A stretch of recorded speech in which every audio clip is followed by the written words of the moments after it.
Namaste, Javins. Today we'll be studying about transmission of nerve impulse, which is a part of your human physiology in DPT second semester. So let us start with transmission of nerve impulse. See, there is an axon, and during a nerve impulse, the sodium ion is inside and potassium ion moves outside. At resting state, the nerve is more positive outside and less positive inside. And when an action potential is developed, it is less positive inside.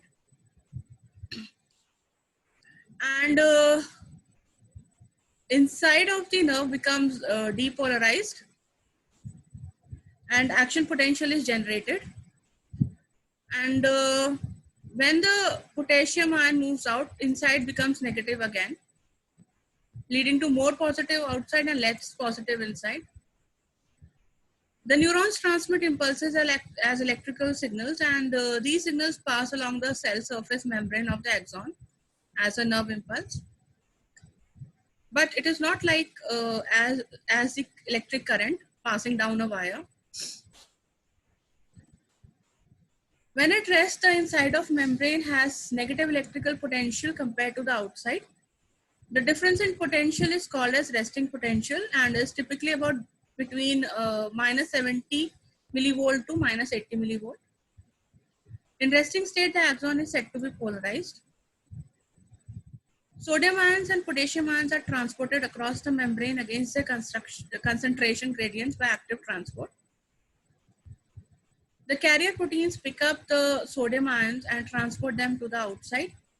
At the same time, the potassium ions are transported into the axon. This is known as sodium-potassium pump and relies on ATP from respiration. Inside the axon there are large numbers of negatively charged organic ions which cannot move out of the ions. The sodium ions are passed out faster than the potassium ions are brought in.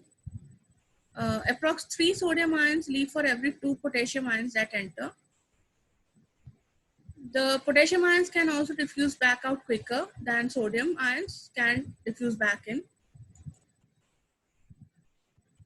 Now I'll tell you about the action potential. A nerve impulse can be initiated by mechanical, chemical, thermal or electrical stimulation. When the axon is stimulated, the resting potential changes and it changes from minus 70 millivolt inside the membrane to plus 40 millivolt. And this change in potential is called action potential and it lasts for about 3 milliseconds. When an action potential occurs, the axon is said to be depolarized.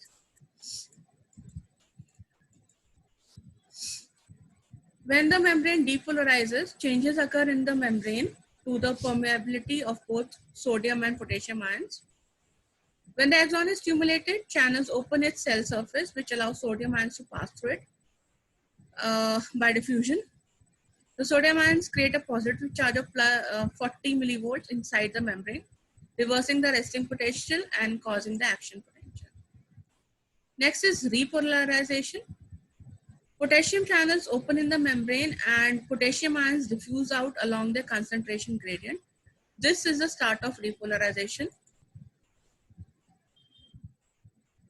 The resting potential is re-established as the outside of membrane becomes positive again compared to the inside. So many potassium ions leave the charge inside and become more negative than it was originally.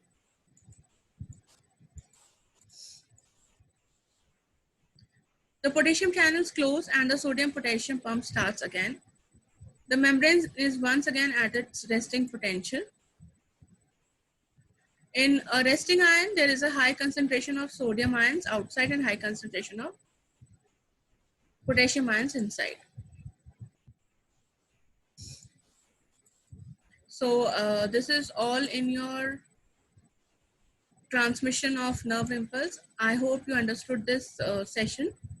This session is powered by Digital 2.0 version of Jyoti Vidyapeeth Women University. If any doubts, comment in the inbox. Thank you.